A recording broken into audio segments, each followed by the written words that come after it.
Bom, então vamos lá começar a aula de hoje, dando continuidade a aplicações de equação de Schrödinger, né? A nossa 15ª aula. Então, hoje a gente vai falar, na verdade, hoje só é um tópico, aí são várias coisas dentro do tópico, que a gente vai falar sobre barreira de potencial. E de barreira de potencial, a gente vai ver os casos particulares, que são a história de espalhamento, né? Espalhamento de partícula. Vamos ver o tunelamento, a fórmula de Camus, né? Falar sobre aplicações de tunelamento, que é o decaimento radiativo e o efeito por campo.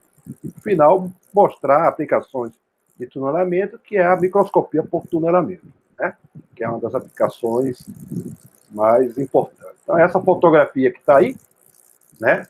O garoto e seu átomo, na verdade, é uma foto feita exatamente com um microscópio de tunelamento, né? Então, a IBM já consegue agora manusear átomos e, portanto, você consegue construir, né, coisas assim que nem imaginava.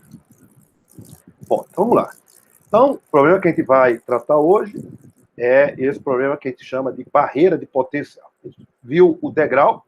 Então, o degrau seria quando eu pegar esse A e tender ao infinito. Então, quando o A tender ao infinito, tende para o caso que a gente analisou antes, que é o potencial degrau, né? Então, agora a gente vai colocar um A finito, e a gente chama isso de barreira de potencial. E aí tem dois casos que a gente vai tratar, que é o caso com E maior que V0 e o caso E menor que V0. Aí a gente divide o nosso sistema em 3 regiões, uma região para x menor do que 0, para entre 0 e A. Então, cada um eu tenho são regiões diferentes, com potenciais diferentes, e a outra para x maior que A. Então, com essas 3 regiões, eu vou analisar a equação de Schrödinger para caso a caso, certo? E ver se o E é maior que V0 ou o E é menor que V0. Então, os dois casos que a gente vai tratar. Bom, então o nosso potencial do nosso sistema é esse que está aí. Ele é 0 para x menor do que 0 e x maior do que A, né? E ele é V0 quando ele está entre 0 e A. Então, esse é o que a gente chama o nosso modelo. Então, o nosso hamiltoniano é a energia cinética mais esse potencial. Então, eu vou resolver com a substituição para cada região 1, região 2 e a região 3.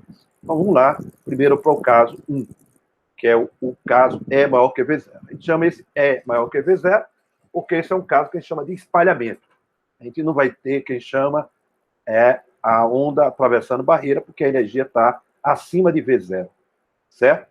Bom, então, primeiro, do ponto de vista que a gente espera isso da física clássica. Então, imagina uma partícula que eu lance sobre essa barreira de potencial com energia maior do que esse V0, certo? Desprezo a gravidade para a gente fazer a nossa análise, e eu lance ela vindo da esquerda para a direita, de menos infinito para mais infinito. Então, eu tenho na região 1, eu tenho um momento linear, que vai ao longo da direção do x. Aí, quando ele passar para a região 2, ele adquire esse momento linear, porque agora a energia cinética é menos a energia potencial. Então, o meu potencial agora é V0. Ele passa para P2 e depois vai para a região 3, tem um novo P3, que é o mesmo P1 que está lá, né? Então, note que a partícula, classicamente, ela vai e vai embora, né? Ela não volta. Então, ela não tem o que chama a reflexão, né? Então, o fenômeno da reflexão não tem do meu mundo da partícula clássica. No caso da partícula quântica, do mesmo jeito que a gente fez lá no potencial degrau, agora também a gente vai ter. Toda vez que a gente passar por uma interface, uma onda é como se eu estivesse passando de um meio para o outro. Então, quando eu passo de um meio para o outro, né, você tem fenômenos de reflexão e transmissão de onda. Então, agora, a minha partícula, do ponto de vista quântico, eu vou tratar ela como uma onda. Então, quando a onda passar do meio 1 para o meio 2, então, o meio nosso é definido pelo potencial, né? Então, a gente tem uma onda refletida. Do mesmo jeito, quando ele passar do meio 2 para o meio 3, também tem onda refletida, né? E a outra transmitida, certo? Então, esse é o fenômeno quântico que a gente vai analisar. Então, para a gente resolver o problema quântico, né, a gente vai resolver uma equação de onda. Então, uma equação de onda para o meio 1, para o meio 2 e para o meio 3. Então, note que para o meio 1, o potencial é zero. No meio 2, o meu potencial é V0. E no meio 3, o meu potencial outra vez é V0. Certo? Então, são equações que a gente já nos referimos anteriormente. Essa equação diferencial que a gente vai resolver, sendo que os nossos potenciais, elas são constantes. Então, portanto, V de x, né, vai ser, no meio 1, vai ser 0. Aí eu tenho uma equação oscilatória, né? Aí no meio 2, meu Vx é V0. Aí eu tenho uma outra equação oscilatória, porque o E é maior do que V0. E no meio 3, outra vez, o meu V igual a 0. Eu tenho uma outra equação oscilatória a resolver, que são as funções exponenciais de kx e exponencial de menos ikx. Então, eu escrevo as soluções para cada região. Então, para a região 1, para a região 2 e para a região 3. Na região 1 e na região 2, você tem o mesmo vetor de onda, porque o mesmo potencial, que o potencial é zero. Então, é raiz de 2n sobre h cortado ao quadrado. E no meio 2, o meu potencial é V0. Então, o meu vetor de onda é 2n sobre h cortado é menos V0. Então, eu tenho as três equações. O que a gente vai fazer é encontrar esses coeficientes. Então, note que o primeiro termo na região 1, o A exponencial de I K1x, é o que a gente chama a onda incidente. A onda incidente. Então, e o segundo termo é a onda refletida. Que onda refletida? Quando ele passa do meio 1 para o meio 2. Certo? Na região 2, você tem o primeiro termo, C, é a onda indo para a direita, e o segundo termo é a onda vindo para a esquerda. Por que ele vai vir para a esquerda? Porque ele vai passar outra vez de um meio para o outro. Então, ele vai sair do meio 2 para o meio 3, portanto, esse termo D, né, é diferente de zero. Né? E, finalmente, a gente tem o meio 3. O meio 3 para x maior que zero, você tem uma onda indo e uma onda voltando. Bom, a gente vai ver que uma das condições de contorno da física é que esse segundo termo não deve ter, porque para x maior que zero, o meu potencial sempre é zero. Portanto, você não vai passar de um meio para o outro, portanto, você não vai ter mais reflexão. Então, a condição de contorno físico que a gente vai usar é que o G é igual a zero, porque não tem onda vindo de lá para cá, só onda indo para lá, porque você não tem mais outro meio depois da região x igual a A. Né? Então, é x maior que A, não x maior que zero. Né? Eu confundi aí. Certo? Bom, então eu vou usar agora as condições de contorno. As condições de contorno que eu vou é que as funções de ondas, elas são contínuas nas interfaces. Então, as minhas interfaces é x igual a zero e x igual a A, e as suas derivadas também são contínuas. E eu vou fazer exatamente isso. Certo? Então, o próximo passo que a gente vai fazer é usar a condição de contorno. A gente vai definir, do mesmo jeito que a gente fez antes, esse parâmetro alfa, que é a razão entre K2 sobre K1, para facilitar só e ficar mais organizada as nossas equações. Então, usando as condições de contorno, a primeira eu já falei, na região 3, o meio se mantém o mesmo, portanto, você não tem reflexão, então, portanto, o segundo termo é zero. O G tem que ser igual a zero. Então, para x maior que A, ali que está zero, é x maior que A, é a região 3. Certo? E as outras condições de contorno são essas. A função 1 é igual à função 2 e x igual a zero, que é a primeira interface que eu tenho. A derivada 1 é igual à derivada 2, também na interface de x igual a zero. E a outra é o φ2 é igual a φ3, em x igual a A, e a derivada de φ2 é igual à derivada de φ3, também em x igual a A. Eu pego as equações que estão lá, já considerando que o G é igual a zero, né? O G já é igual a zero, eu não vou levar ele, já foi embora. Aí monta essas quatro equações para ser resolvido. Né? Então, são quatro equações que você vai obter os coeficientes, tudo em função do coeficiente A, que é da onda incidente. Certo? Então, o que a gente vai querer calcular é qual é o coeficiente de reflexão. Então, o que a gente vai estar interessado? No coeficiente B. E o outro é quando a onda vai ser transmitida. O coeficiente que eu vou querer calcular é o F. Então, nem o C e o D me interessa. Quer dizer, não me interessa, no meu caso, porque eu quero analisar, que é a onda refletida e a onda transmitida. Então, portanto, eu posso pegar essas quatro equações, resolver, encontrar, mas o que me interessa é P sobre A e F sobre A. Então, se você fizer manipulações matemáticas, você encontra esses dois coeficientes. Né? Então, esses dois coeficientes vão estar relacionados com quem? O módulo de B sobre A vai me dar o R, que é o coeficiente de reflexão. E o módulo de F sobre A vai me dar o coeficiente de transmissão. É o que a onda vai ser transmitida depois que passa pela barreira com E maior que V0. Certo? Então, eu vou fazer o módulo. Pega aquele módulo que está lá, as exponenciais vão embora, eu tenho essa minha onda refletida. E a transmitida é a mesma coisa, só tirar o módulo, né? O módulo aquele número complexo, você encontra esse resultado. Então, portanto, você tem um coeficiente de transmissão e o coeficiente de reflexão. Certamente, se você somar os dois, isso vai dar igual a 1. Então, isso é um exemplo que eu mando vocês fazer. Só é para somar essas duas expressões, você vai notar que isso vai dar exatamente 1. Certo? Exatamente 1. Ok? Então, que é o que a gente imagina, né? Se eu incidir isso, né? Aí eu tenho isso refletido e isso transmitido. Então, portanto, a soma dos fluxos são iguais, né? Tem que se manter. O fluxo que eu entro tem que ser igual ao fluxo que eu saio. Portanto, tem uma conservação, eu vou ter esses coeficientes também satisfazendo essa relação. Então, isso é automático, consequência da conservação da corrente de probabilidade. Bom, então, mas aí essas equações têm uma coisa muito interessante. Veja, o coeficiente R, o alfa, é aquela razão que tem a ver com a energia que eu lanço a minha partícula. Então, veja, para qualquer E maior que V0, existe algum valor de E, certo? Então, meu E tem a ver com o meu alfa, certo? O meu alfa que vai estar ali, alfa K1, desculpa, alfa K1.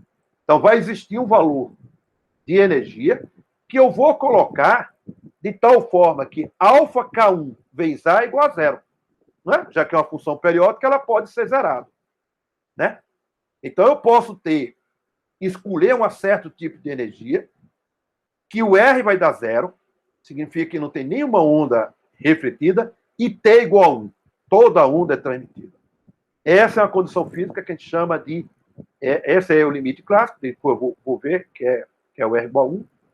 Então, se você pegar a energia e botar muito maior do que V0, limite de alta energia, então se você botar lá em cima, a barreira praticamente não vai existir, e o alfa é praticamente igual a 1. Se você botar igual a 1, R igual a 0. É o que a gente esperava classicamente. Você não tem barreira nenhuma, a barreira é insignificante, portanto, você não vai ter reflexão nenhuma. Então, esse é o limite clássico. Né? O que eu quero falar agora na outra é sobre a condição daquele alfa K1 vezes A. Então, existe, se você dizer que aquilo ali é um múltiplo inteiro de π, o R vai dar zero, o R vai dar zero e o T vai dar igual a 1. Essa é uma condição chamada de ressonância. Essa ressonância ocorre quando R igual a zero e T igual a 1.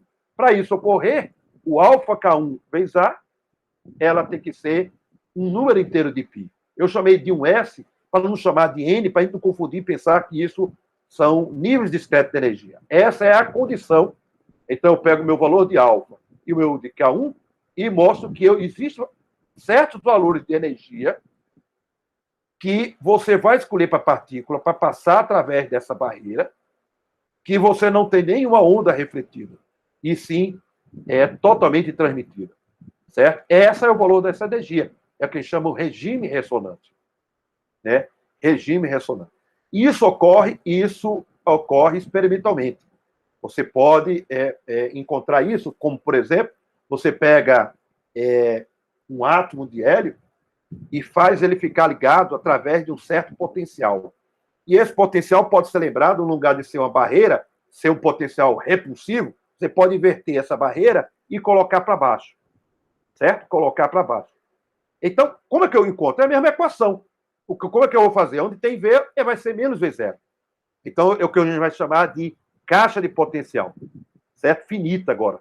Então, é pegar V, transforma em menos V0. É botar ela para baixo. É o que a gente vai fazer depois. Aí não vai fazer equação nenhuma. A gente só vai fazer onde tem V, vai menos V0. Ok? Já não vai fazer mais nenhuma conta.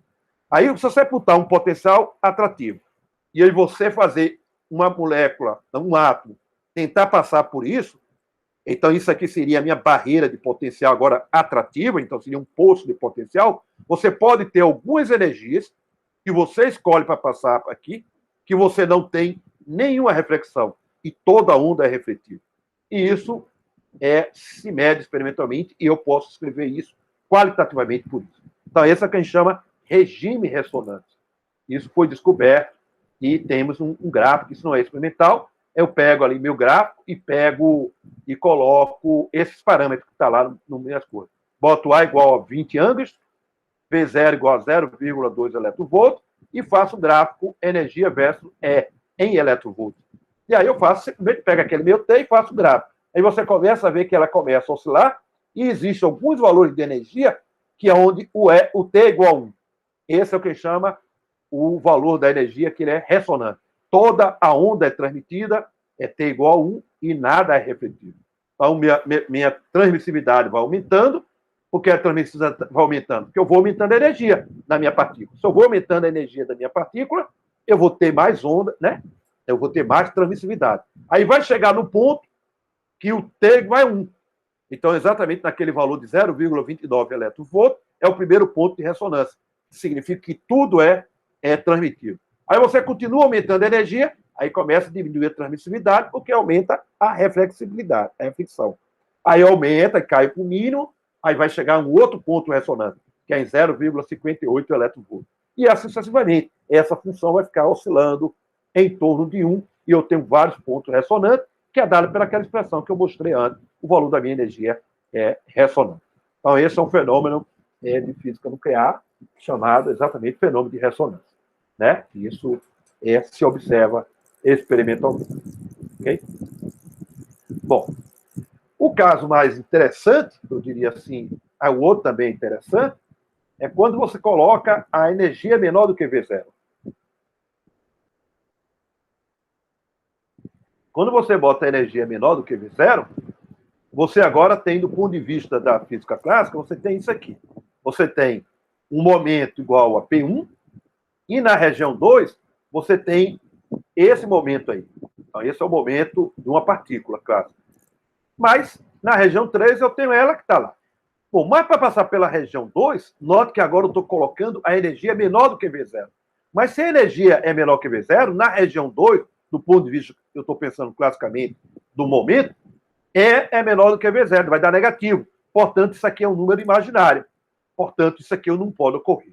Então, a gente diz que a região entre 0 e A é uma região classicamente proibida. Partícula não pode entrar ali dentro, certo? Partícula não pode entrar, portanto, o tratamento clássico da minha partícula é ela bate na parede e é refletida para cá, imaginando que não há perda de energia, uma colisão elástica. Então, ela vai com esse P1 e volta com menos P1 para cá, certo? Então, portanto, ela não passa para a região 3, portanto, é o que a gente chama agora efeito de tunelamento.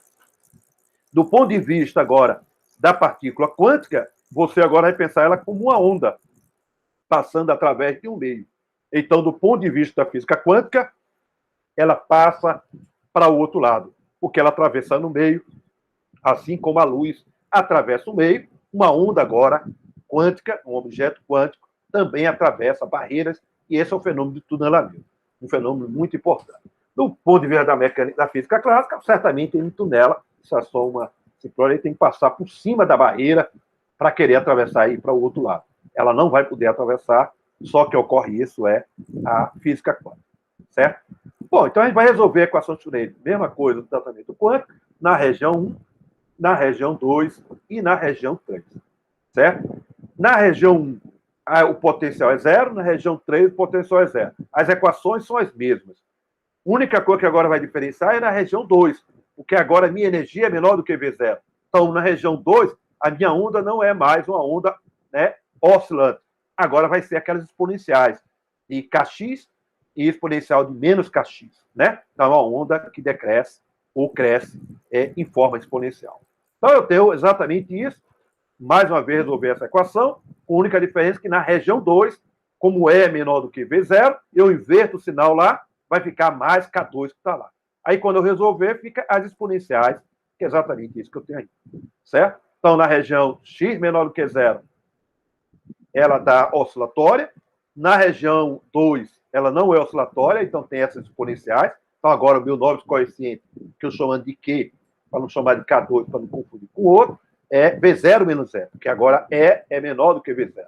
E na região 3, eu já estou colocando que o termo G é igual a 0, porque não tem onda voltando, porque o meio 3 único, não tem mudança de meio, portanto, não tem a onda voltando. Então, já não vou, já coloco isso igual a zero. Então, essas são as três regiões. O que a gente vai fazer é fazer, né, igualar condições de contorno nas interfaces x igual a zero e x igual a A.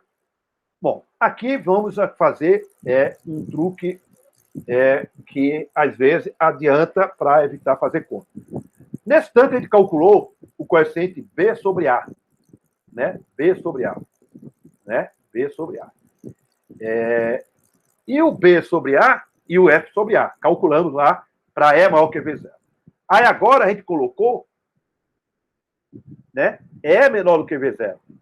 A diferença agora, né, vai ser o quê? Antes era, no meu alfa, tá lá, tem a ver com E menos V0, agora o meu coeficiente tem a ver com, né, V0 menos E. Então, é equivalente chegar na minha equação, note que na minha equação diferencial, para transformar em mais, é pegar o meu Q2 e multiplicar por I. Essa mudança, simplesmente fazer isso. Pego o meu alfa e ele vai em I beta. Onde meu beta agora é V0 menos E sobre E. Porque agora meu E é menor do que V0. Então, é pegar minhas equações que a gente já fez, ó, é isso que a gente vai fazer, e onde tem alfa, eu vou chamar I beta. Não faço mais nenhuma conta. Então, isso facilita muita coisa. E aí eu uso algumas propriedades que eu conheço. Cosseno de IQ, agora, quando eu tiver, vai ser cosseno hiperbólico de Q. E seno de IQ é menos I seno hiperbólico de Q. Então, com esse ajuste, e sem precisar fazer as contas que eu já fiz anteriormente, a gente encontra o coeficiente F sobre A. Né? O coeficiente F sobre A. O que me interessa, eu não estou me interessando na onda refletida, né? A onda refletida não é analisar. O que me interessa agora é a onda transmitida, é o tunelamento, que é essa propriedade que vai ser muito importante para a gente. Então, eu só vou me interessar com esse coeficiente F sobre A. Então, F sobre A está isso. Se você calcular o B sobre A também com a substituição, você também pode calcular o R. E se você calcular R mais T, também vai dar igual a 1. Então, isso eu não vou fazer. Vocês podem fazer, que também está lá como propósito. Então, meu coeficiente de transmissão, então essa é a probabilidade que a partícula pode tunelar sua barreira. E ele depende desse beta. Esse beta tem a ver com aquela energia. Note que aquela minha energia é menor do que V0. Então, eu tenho uma barreira, minha energia tem que ser menor do que V0. Então, eu tenho essa expressão para a gente analisar e discutir ela fisicamente com algumas aplicações importantes. Uma na física nuclear, né, e a outra no estado sólido. Então, ele vai fazer duas aplicações dessa fórmula um pouco modificada para a gente entender melhor. Então, você tem o nosso comportamento qualitativo. Você manda uma partícula, então agora com a partícula quântica é uma onda, então uma onda oscilatória, ela bate lá na minha superfície, tem uma onda, né, que vai decair, né? A soma delas duas, a soma em média vai fazer essa diminuição, e depois vai para a região 3 oscilatória. Essa onda 3, que está ali, tem um coeficiente que é o coeficiente TE. Esse coeficiente TE, em unidade do A, né, que é da onda incidente, ela me dá exatamente a onda transmitida. E é essa onda que a gente vai analisar. Então, você pode imaginar exemplos que isso, quando você resolveu um problema desse em mecânica quântica, logo o cara imaginou alguns fenômenos. Né? Por exemplo, imagine que você tenha um elétron, e esse elétron, você coloca um isolante aqui, um isolante de largura A. Do ponto de vista pensar o elétron, do ponto de vista a Lalores, que é quem diz eletrodinâmica clássica, o elétron vai bater aqui e não vai passar para o outro lado. Mas se agora a gente fizer o que chama pensar o elétron quanticamente, o elétron passa para o outro lado. E esse é o fenômeno de tunelamento. E isso foi feito em 1947 com os transistores de tunelamento. Daqui a pouco a gente vai falar sobre isso daí. Mas esse problema tem uma coisa interessante. Você poderia estudar esse fenômeno de tunelamento quanticamente e fazer a seguinte pergunta. Quanto tempo gasta a minha partícula microscópica para atravessar essa barreira? Né? Então, ela vai sair do ponto A, ao ponto A, ao ponto de 0 até A. Então, ela vai andar isso aí e vai gastar um tempo. Isso chama-se tempo de tunelamento. E isso pode calcular. Se você quiser calcular esse tempo de tunelamento, você faz essas contas e esse é um problema que vocês vão fazer, problema 4.3. Então, você pode calcular a minha onda que está lá dentro, eu meço o valor da minha velocidade em função da densidade de probabilidade, que J é ρ vezes o V, faço uma definição de V. Quem é V? É o que eu ando, meu comprimento A, dividido pelo tempo. Esse tempo é meu tempo de tunelamento. Como eu sei calcular o J e sei calcular o ρ, aí exatamente eu calculo esse tempo de tunelamento. Então, esse é um problema que está lá no livro e diz como é que é para fazer e para mostrar esse valor que está aí. Isso se mede também no laboratório. Lá tem uma referência da Review Modern Física que mostra exatamente a aplicação na área de semicondutores, calcular esses tempos de tunelamento que os elétrons tunelam barreiras, né, do meu sistema. Certo? Então, esse é um problema para vocês vão fazer certamente. Espera-se. Bom, então você encontramos, para E maior que V0, encontramos esse coeficiente de transmissão, né? E para E menor que V0, encontramos essa. Note que a diferença de um para um é o seno hiperbólico, o outro é um seno. Então, a diferença de um para o outro é trocar alfa e beta. Isso tem uma consequência física. Enquanto T existe condição de energia que o T é igual a 1, o que é aquela minha função seno, né? Quando o seno for 0, o cosseno é 1, então isso vai dar 1. Então, para aquela condição que alfa K1A é um múltiplo inteiro de π, me dá o que a gente chama o efeito de ressonância. O T é igual a 1. Já na minha equação embaixo não tem, porque não é uma função oscilatória. Ele agora é um seno hiperbólico. Então, não existe nenhuma condição para aquilo ali se anular e T igual a 1. Então, não tem um fenômeno de ressonância para E menor que V0. O que a gente tem é o efeito de tunelamento. Né? Então, só para deixar aqui registrado, no problema 4.9, eu mando vocês provarem que já está aprovado aí, né? Já está aprovado. Então, essas contas já estão prontas, então o problema 4.9 já está feito aí. Né? Só botou a linguagem diferente. Né? Mas está ali o T para E menor que V0, e você só arrumar, botar o valor de beta ao quadrado, que beta ao quadrado está aí, substitui lá, bota o 4 beta em evidência, aí encontra essa expressão para transmissividade para E menor que V0.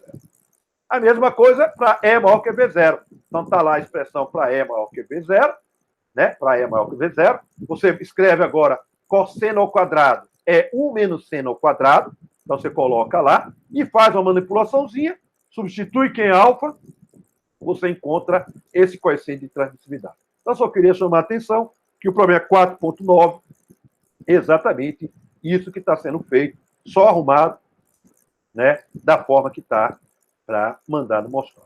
Ok? Muito bem. Então, vamos fazer aqui o que é mais importante para nosso tratamento, é o que a gente chama as aplicações do fenômeno de tunelamento. Né? Então, a nossa fórmula é essa. Então, agora você manda um feixe de partícula. Então, agora vamos analisar. Se você pegar 1000 partículas, então você vai ter a probabilidade de passar para lá, vai ser 1000 multiplicado por esse T de E, onde esse T de E exatamente é a taxa ou a probabilidade de tunelamento. Tudo bem? Então, se você manda aqui uma corrente elétrica, a corrente elétrica que vai sair lá vai ser a corrente que ele entrou, multiplicado por esse peso, onde esse peso é o peso de tunelamento, que é exatamente das partículas atravessar barreiras. Né? Então, não vai passar tudo, vai passar um percentual. Ok?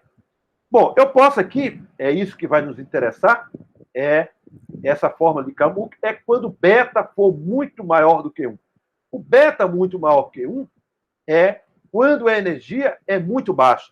Se você lembrar lá do beta, ela depende do inverso lá da energia. Então, se você colocar energia muito baixa, o beta é muito grande. Então, para um sistema onde você tem uma grande barreira e baixa energia que está aqui, certo? Então, essa é a condição que a gente vai deduzir e analisar os dois casos, que é na física nuclear, calcular o tunelamento, decaimento radioativo, e num problema de estado sólido que a gente chama efeito do campo, né? Como a gente vai fazer corrente elétrica aplicando um campo elétrico sobre o metal. Então, eu vou aproximar exatamente como o beta é muito maior do que 1, então eu vou fazer uma aproximação que o seno hiperbólico ele vai com a exponencial sobre 2, aí o 2 fica ao quadrado, cai lá 4, e o primeiro termo é beta 2, o segundo termo que tem aqui é beta 4. Então, prevalece o beta 4. Portanto, aquela expressão que está lá em cima, ela vai ser aproximada pela essa expressão que está aí. Então, é uma expressão aproximada que serve exatamente quando eu tenho baixas energias, certo? De tal forma que eu posso tirar o logaritmo, então tiro o log de t, então tirar do log de t, aí aquela primeira exponencial cai menos 2 beta, né? K1 vezes A, e o outro termo dá esse termo que está aí, certo? Aí veja, no primeiro termo, né? No primeiro termo, você tem um termo que depende de beta, certo? Mas sendo que é logaritmo. O outro é linear, né? O outro é linear. Então, portanto, o termo linear ele é maior do que um termo logarítmico. Pensa na mesma termo que está lá. Se você pegar beta igual a 10 à terceira, ela é maior do que log de 10 à terceira. Porque log de 10 à terceira dá 3. E o beta dá 10 à terceira. Então, portanto, o primeiro termo é muito maior do que o termo logarítmico. Então, como o beta é muito maior que 1, então o meu log de t fica aproximadamente igual a menos 2 beta K1 vezes A.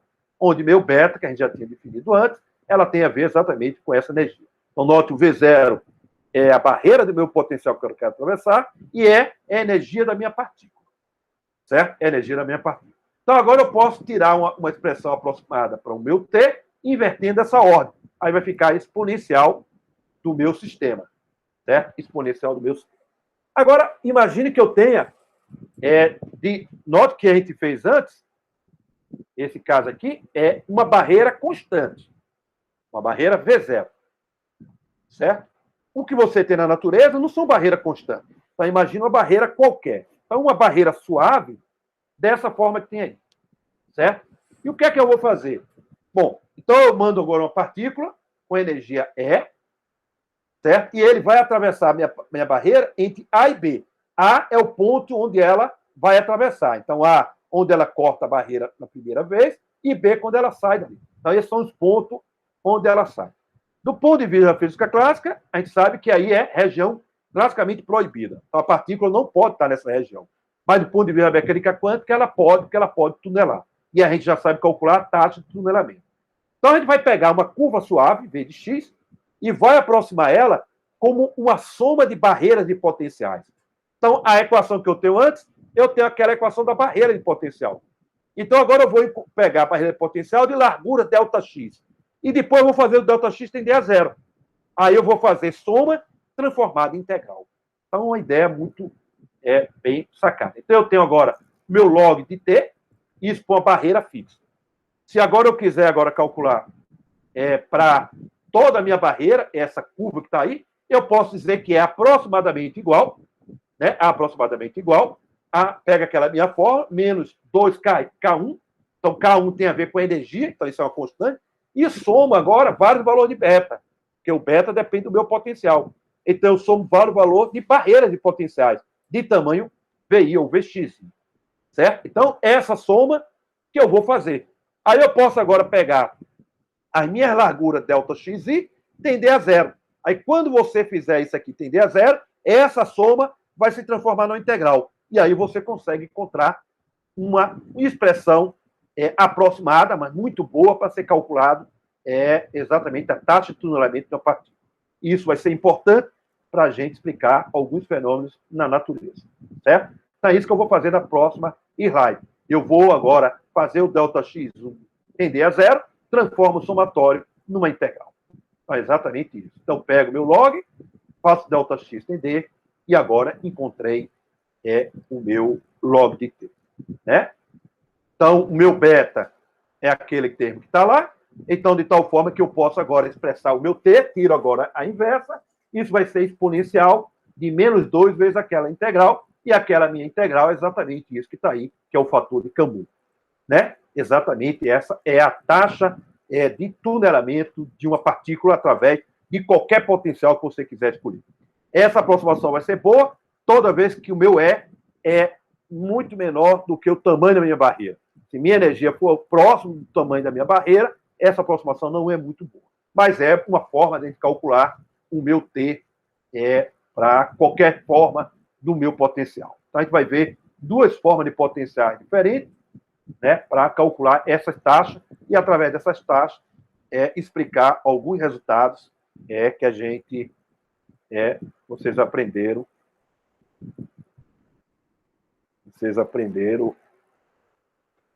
anteriormente em outras disciplinas, certo? Então, vamos aplicar essas formas que tem. Então, a primeira coisa que a gente vai aplicar é na física nuclear, calcular o que a gente chama decaimento radiativo. Mas antes de eu falar de decaimento radioativo, vamos falar um pouco do núcleo de um átomo, para a gente falar um pouco da física disso, sem fazer só conta.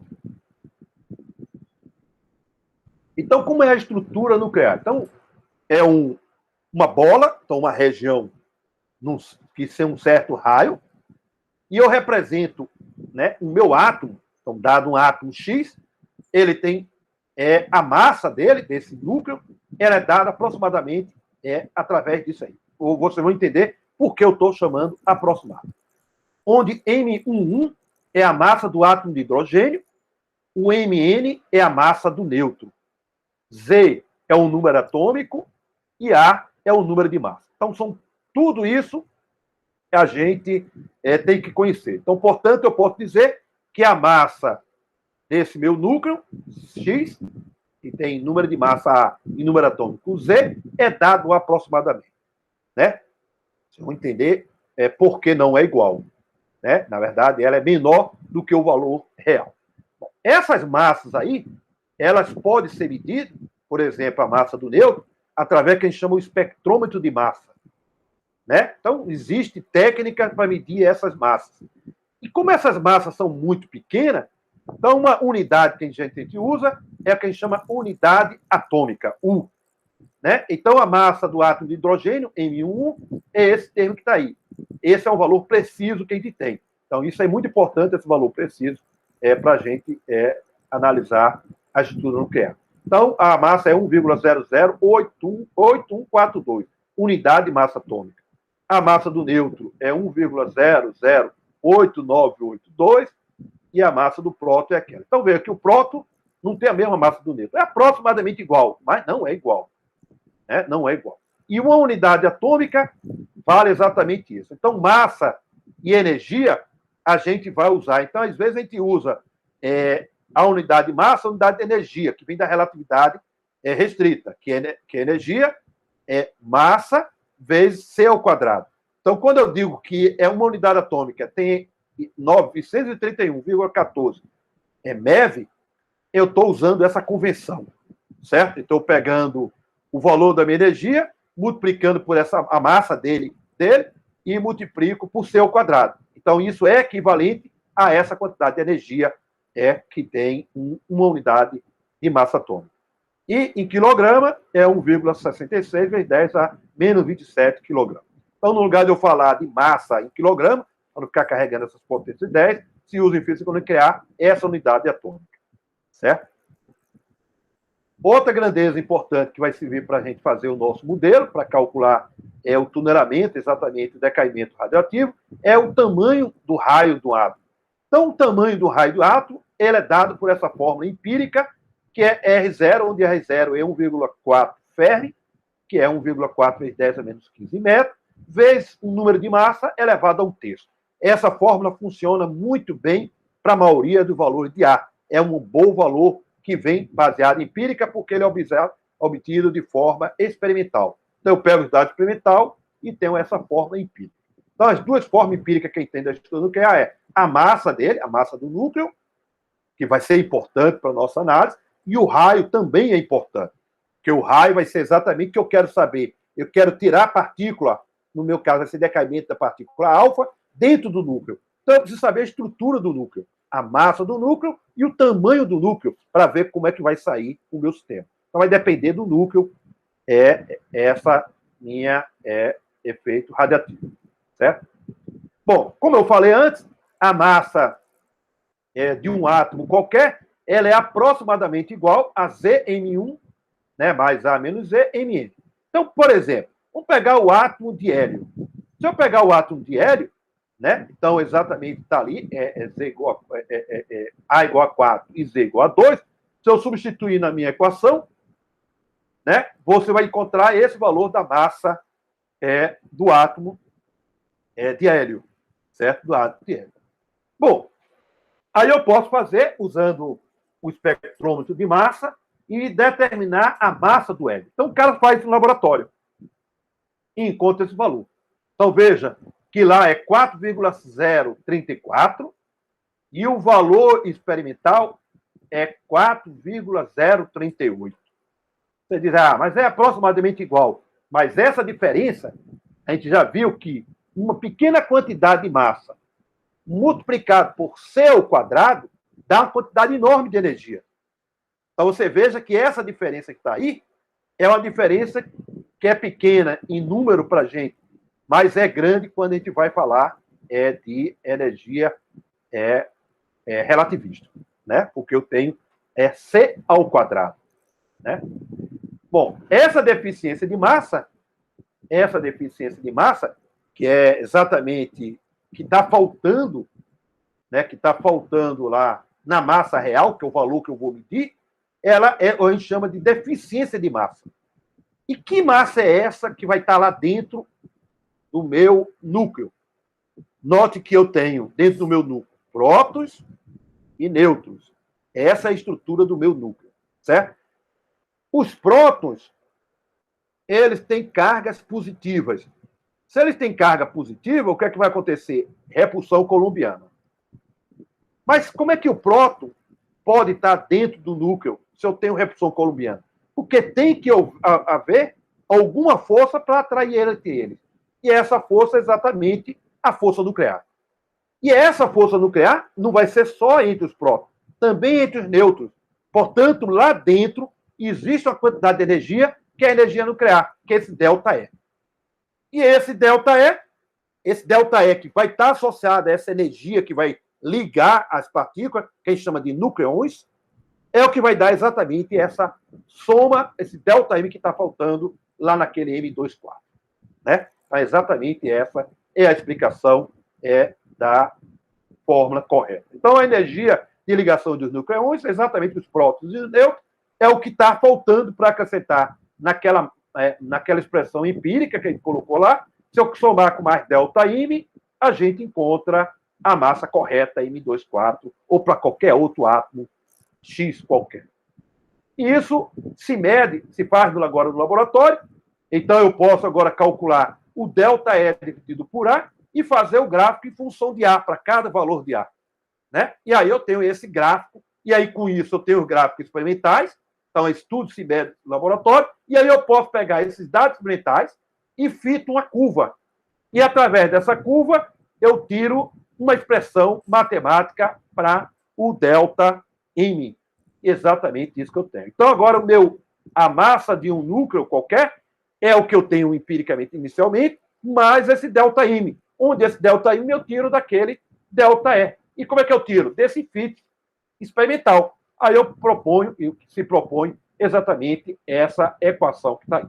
Certo? Então, agora eu sei calcular, do ponto de vista, agora, isso é fenomenológico, mas cada termo tem uma explicação, isso não vai entrar em detalhe, mas importante para a gente é que a massa do meu núcleo tem esse termo que deve exatamente à energia nuclear, e note que essa quantidade é importante porque eu posso agora fazer o que se chama fissão nuclear. E essa quantidade de energia, se eu puder aproveitar, o cara faz um estrago danado, né? Porque a quantidade de energia é muito grande.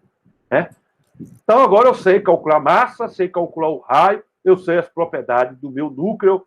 Então, portanto, agora a gente pode tentar entender. Opa! Professor? Diga. Então, esses átomos com um valor de A maior, eles são mais instáveis? Mais instável. Exatamente. Quanto maior o valor de A, Diga. Os mais estáveis seriam esses que são valores mais altos, tipo ferro ali, né? Exatamente, porque tem muito próton e muito nêutron. Quanto maior isso aí, mais chance dele, né, fazer emissão de partículas alfa, beta, certo? Que a gente vai estudar Então é mais difícil eles decaírem para outros átomos, né? para outros átomos, exatamente. Entendi. E o tempo vai depender de cada valor de A. A gente vai ver para cada valor de A, cada um tem um valor, um tempo que a gente chama de decaimento. É o tempo que você sai radiação. Tem átomos que passam anos e anos. Tem outros que alguns microsegundos. Microsegundos você começa a radiar. Isso vai depender exatamente do que você está falando. Quanto maior o valor de A, mais fácil é o meu átomo ser instável. Né? E quanto menor, mais estável ele é. Então, tanto que essa curva que está aí funciona muito para o A muito grande. Para A muito pequeno, você dá para notar aquelas variações que estão ali. Ela não fita esses valores. Né? Então, isso aí serve para A muito grande. Né? E, né, de, sei lá, de 100 para cima, é que eu consigo fitar a curva corretamente. Certo? Bom, então essas propriedades é só para a gente entender a física do nosso núcleo, que essas informações é importante para a gente falar. Então, esses A vai funcionar, como eu tinha falado, para A muito maior, e o tempo de meia-vida é da ordem de 10 a menos 6 segundos, 1 microsegundo, né? É o que a gente vai estudar. Então, a gente vai estudar um tipo particular de decaimento, é o que a gente chama de decaimento alfa. Então, o que é o decaimento alfa? Você tem um átomo X, com número atômico Z e número de massa A, e o meu decaimento alfa é o decaimento de um átomo de hélio, certo? Esse 2, 4. Por isso que eu fiz aquele cálculo para o átomo de hélio. Então, quando ele faz o decaimento, o número de massa se conserva.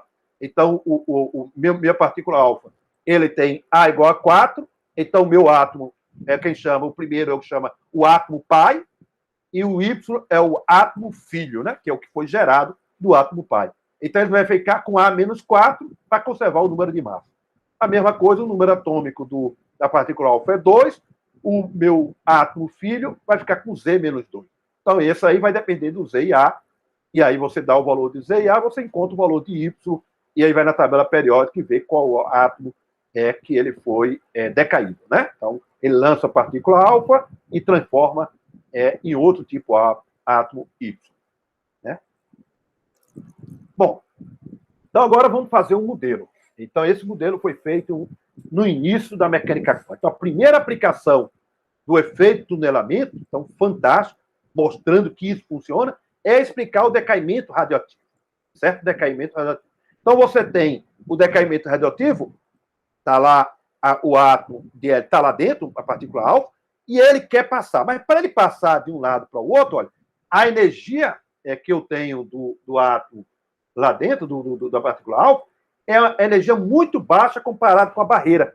Então, do ponto de vista da física clássica, esse decaimento radioativo é proibido. Mas agora, usando o conceito da mecânica quântica, eu agora posso usar a ideia de tunelamento. Foi isso que o Campbell fez. Então, agora, eu posso imaginar que a minha partícula, né, que está lá dentro do núcleo, ela pode sair do núcleo através do fenômeno de tunelamento. E onde agora meu potencial é esse potencial que está aí, né? Esse potencial colombiano que está aí, certo? Então, esse é o modelo simplório que a gente vai usar, que é o nosso modelo dentro, não vai interessado, mas ele é atrativo. O que é atrativo? Ele está atraindo minha partícula alfa, para deixar ele estável. Mas como é que ele passa para o outro lado? Né? Ele passa para o outro lado através do fenômeno de tunelamento. E o potencial com que ele vai atravessar, eu vou aproximar ele com o potencial lei de Coulomb, uma lei de Coulomb, 1 sobre R, que está lá. Certo? Lei de Coulomb.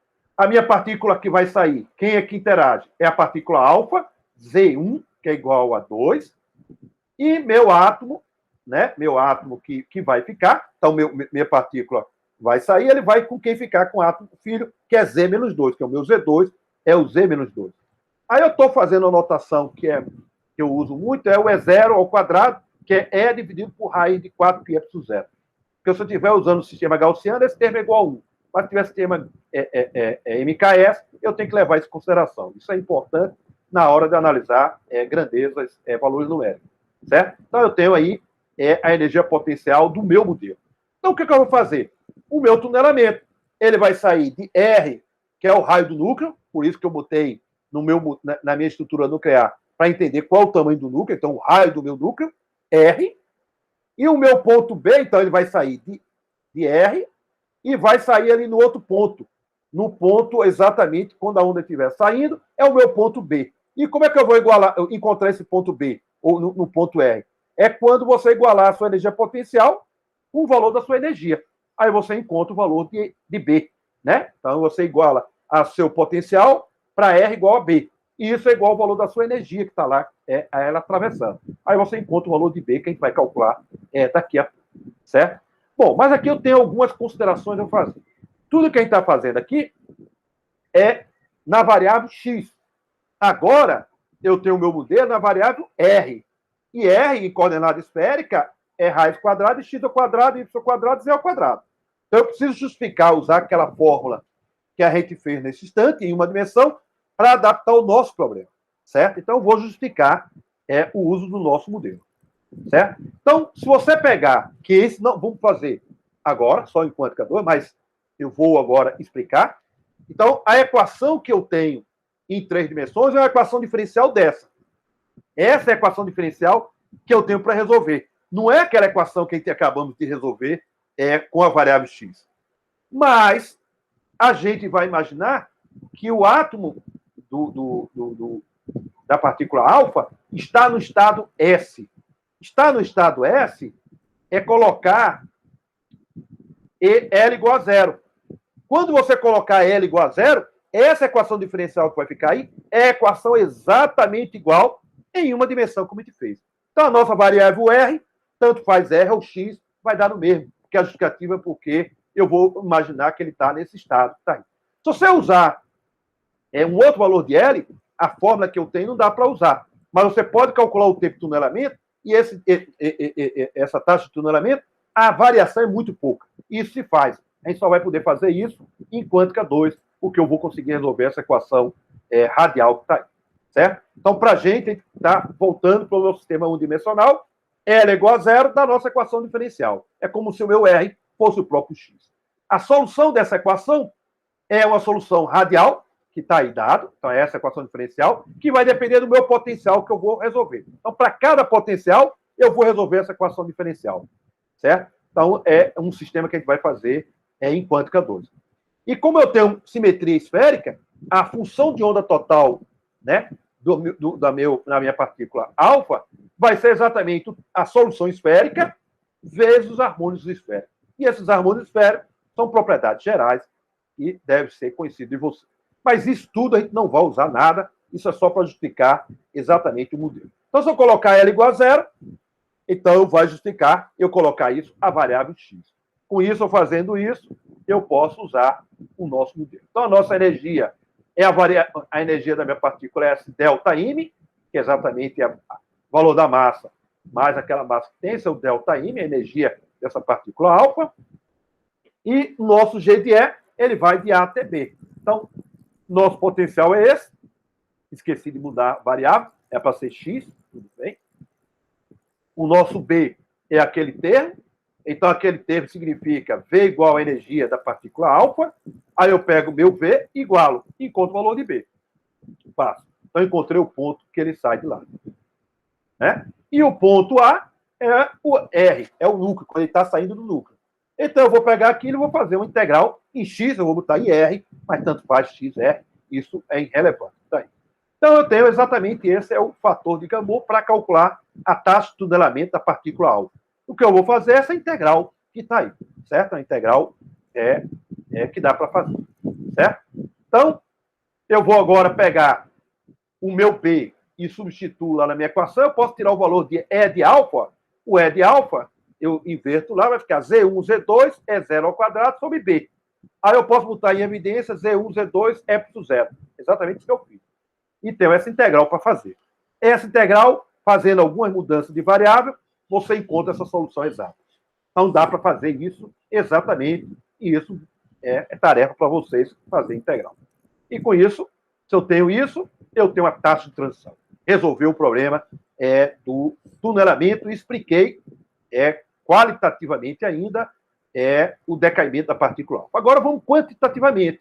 Não é só qualitativamente que o físico se conforma. Eu consegui explicar por que ocorre, né, decaimento radioativo. É porque as partículas tunelam. É um efeito de tunelamento. Então, eu expliquei aí da partícula alfa. Né? Agora vamos descrever quantitativamente, número quantitativo. Então, vamos lá. Vamos para o número. Então, a primeira coisa que a gente está falando de baixas energias. Baixa energia para a gente.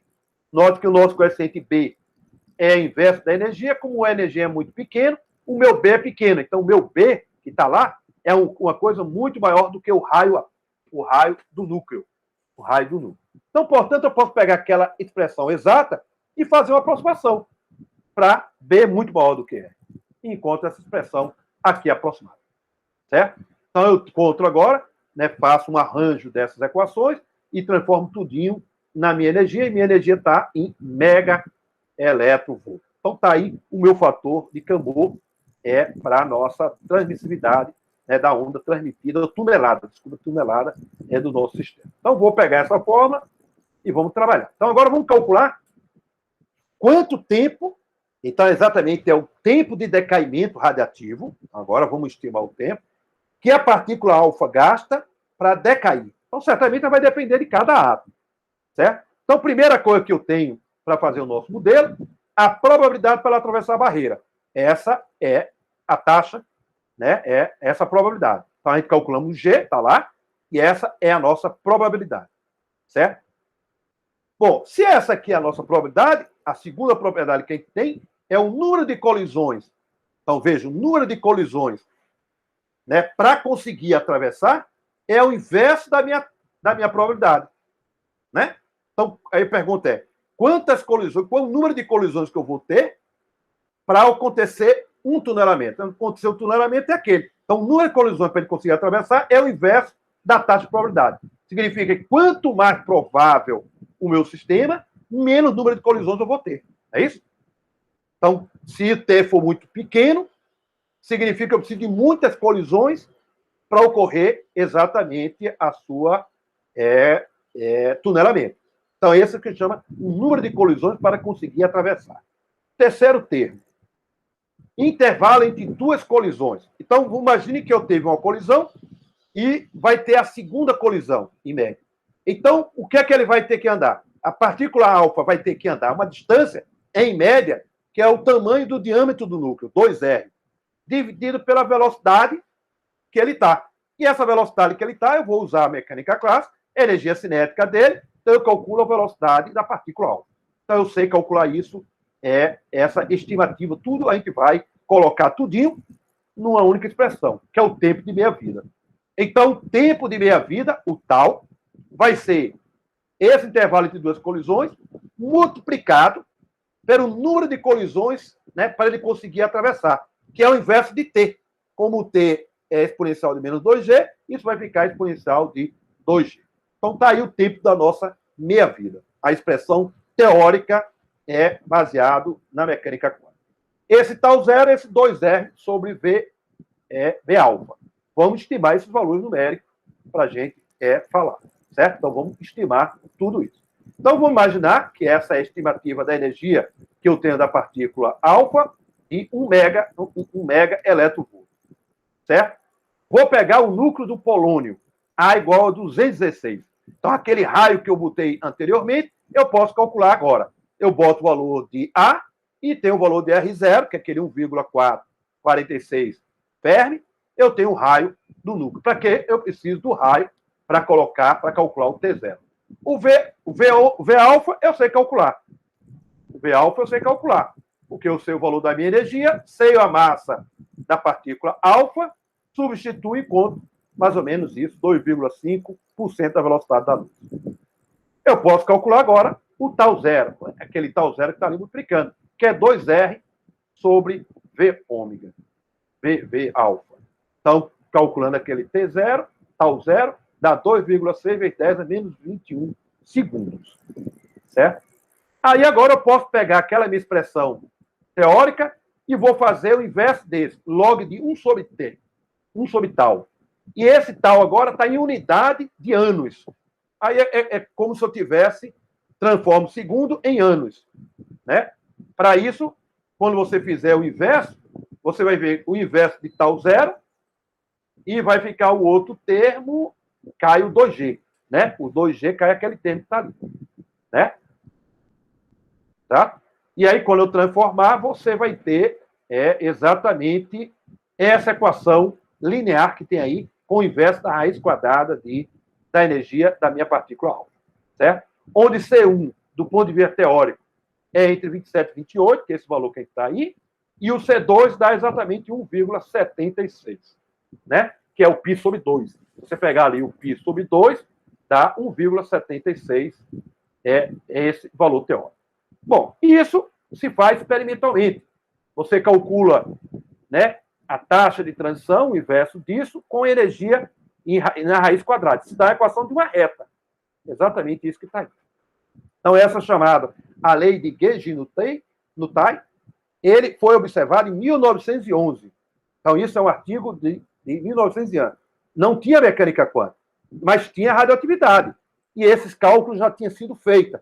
Existe, chama a lei, que existe essa equação, que é basicamente a equação que a gente obteve. O C2 a gente encontrou 1,76 e o C1 está entre 27 e 28, mais ou menos, batendo com o C1. Então, bate com a lei, e isso foi o maior sucesso na época dessa explicação, porque isso conseguiu explicar isso corretamente. Como é que eu posso modificar isso? Bom, tem várias melhorias. O potencial não é bem colombiano, né? A partícula alfa não está necessariamente somente no estado, né, L igual a zero, no estado S. Então, essas mudanças o cara tem a um cálculo mais trabalhado, você chega ao resultado mais próximo do resultado experimental. Então, isso é um resultado que tem. Então, vou falar só isso aqui e acabou a nossa aula, porque não deu tempo de falar do estado sólido. Então, a lei de decaimento radioativo, você tem uma massa inicial. Então, massa eu posso falar de N, que é um número. Imagina, eu pego polônio, número de átomos de polônio que eu tenho. Certo? Então, eu tenho o que a gente chama com decaimento. Então, esse número de partículas de polônio, de átomos de polônio, vai decair com o tempo, com uma taxa que é exatamente isso. A taxa de variação dela, como ela vai diminuir com o tempo, esse menos lambda que está aí. Essa é a taxa que ele vai exatamente de decair. E essa é uma equação diferencial fácil de resolver. Então, eu tenho exatamente lei de decaimento de Rutherford, que é exatamente esse que estava lá. E é um cálculo que é exatamente exponencial. Então, isso vocês devem ter visto em algum local, onde tal é o tempo de decaimento, o tempo de meia-vida. Então, depender de cada átomo, né, a forma com que ele vai decair, né, vai depender do valor de ar que ele tem. Então, aqui só alguns exemplos. O urânio. O urânio tem um tempo de decaimento, taxa de meia-vida dele é 10 a 8 anos. O actínio tem 21,6 anos. O frâncio, 22 minutos. O polônio, 10 a menos 3 segundos. O astato tem 10 a menos 4 segundos. Então, para cada sistema, como é que você pode calcular essa taxa? Usando essa curva que está aí. Né? Se você fizer um gráfico log e log, se você sabe quanto faz isso decair, você pode fazer o gráfico log e log e estipular o valor do tempo de decaimento de cada átomo ou cada conjunto de átomos que isso vai radiar. Certo? Então, eu vou parar por aqui, porque deu 1 hora e eu não quero passar desse tempo. Eu só vou aqui mostrar para vocês o que eu vou fazer na próxima aula, que é exatamente agora como é que eu vou tirar elétron de um metal. Né? Como é que eu tiro elétron do metal? A gente já aprendeu o primeiro, que é o efeito fotoelétrico. Eu meto foto, eu arranco elétron. Então, essa é a primeira forma de eu arrancar elétron. A outra forma de arrancar elétron é aumentar a temperatura. É efeito térmico. A gente chama efeito termiônico. Então, são dois efeitos, praticamente, que a gente já falamos. Um efeito fotoelétrico já falamos, e o outro é o efeito termiônico. Mas existe um terceiro efeito, que é o efeito de eu pegar o meu metal e colocar ele na presença de um campo elétrico bem intenso.